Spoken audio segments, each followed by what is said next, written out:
వినండి. Sean, you agree with that? Well, they're $100,000 per year.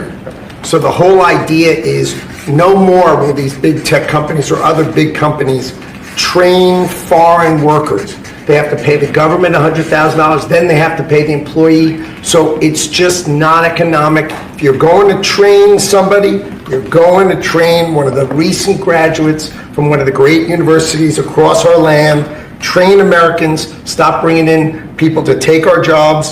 That's the policy here. $100,000 a year for H-1B visas, and all of the big companies are on board.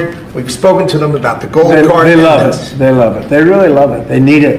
ఇక్కడ Trump మాట్లాడిన మాటల కంటే United States secretary of commerce Howard Lutnick చేసిన statements చాలా vague గా ఉంటాయి. ఎందుకు అట్లా అంటున్నానంటే $100,000 పర్ ఇయర్ రెన్యువల్ కోసం, H-1B వీసా రెన్యువల్ కోసం వెళ్తే అంత పెద్ద మొత్తంలో ఖచ్చితంగా ఏ దేశానికి సంబంధించిన పౌరుడు కూడా అక్కడ జాబ్ చేస్తూ అంత పెద్ద మొత్తంలో కట్టలేడు. కాబట్టి ఇండైరెక్ట్ గా ఇతర దేశాల్లో ఎవరు ఇక్కడ ఉండొద్దు, మొత్తం వెళ్ళిపోండి, యుఎస్ వాళ్ళకే జాబ్స్ కావాలనే ఒక స్టేట్మెంట్స్ అనమాట అవి. ఇతర దేశాల వాళ్ళందరూ మనం అనుకుంటున్నామా? ఒకసారి ఇమేజ్ చూడండి.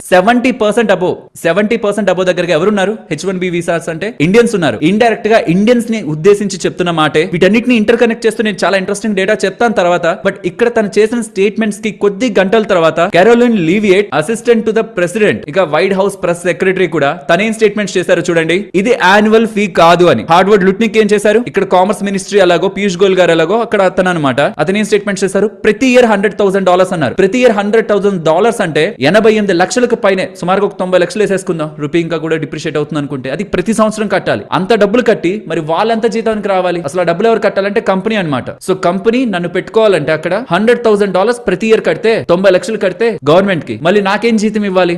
నాకెంత ఇవ్వాలి జీతం? సో ఈ అప్డేట్ రాగానే యుఎస్ నుంచి ఇండియాకి రావాలనుకుంటున్న వాళ్ళు ఇంకా ఫ్లైట్ స్టార్ట్ అవుతుందనగా దిగేశారంట చాలా మంది. ఎందుకంటే బయటకు ఒక్కసారి వెళ్తే, యుఎస్ నుంచి వెళ్తే మళ్ళీ యుఎస్ లోకి రావాలంటే $1,00,000 కట్టాలనేలా వార్తలు సర్క్యులేట్ అవుతూ ఉండడం, చాలా మంది వెళ్ళలేదు. అసలు ఎంతో మంది రావాలనుకుంటున్న వాళ్ళు అక్కడ ఆగిపోయారంట. అండ్ ఇక్కడ ఇండియాలో ఉంటున్న వాళ్ళు రాత్రంతా మానసిక క్షోభ. అక్కడ ఉంటున్న వాళ్ళు కూడా సంవత్సరం ఇంకా మన లైఫ్ ఏంటని ఇంత మానసికంగా హెరాస్ చేసింది ఎవరిని అంటే ఏ కంట్రీకి సంబంధించిన నేషనల్స్ ని. అలా కొద్ది గంటల పాటు అందరినీ హెరాస్ చేసిన తర్వాత అక్కడ ప్రెస్ సెక్రటరీ ఏమని చెప్తున్నారు? ఇది యాన్యువల్ ఫీజ్ కాదు, సంవత్సరం కాదు, వన్ టైం మాత్రమే. అది కూడా ఇప్పుడు అప్లై చేస్తున్న వాళ్ళకి మాత్రమే, ఆల్రెడీ ఉంటున్న వాళ్ళకి కాదు. సో యూజువల్ గా ఇప్పుడు $5,000 దగ్గరగా ప్రతి 3 సంవత్సరాలకి H-1B వీసా ఖర్చు పెట్టే వాళ్ళు సంవత్సరానికి $1,00,000 ఖర్చు పెట్టాలని చెప్పి హెరాస్ చేశారు కదా. బట్ ఇప్పుడు ఏమంటున్నారు? యాన్యువల్ కాదు, అది ఒక్కసారే పే చేయాలి. అండ్ ఇది ఆల్రెడీ ఉంటున్న వాళ్ళకి కాదు, ఆల్రెడీ ఉన్న వాళ్ళు రెన్యువల్ చేసుకుంటున్న వాళ్ళకి కూడా కాదు. ఎవరైతే నెక్స్ట్ సైకిల్లో ఫిబ్రవరి అనుకుంటా నెక్స్ట్ వాళ్ళ లాటరీ ఉండేది, సో వాళ్ళు ఎవరైతే చేస్తున్నారో వాళ్ళకి మాత్రమే. అండ్ మీరు H-1B వీసా ఉన్న వాళ్ళు హ్యాపీగా వేరే కంట్రీస్కి వెళ్ళిరండి. మీరు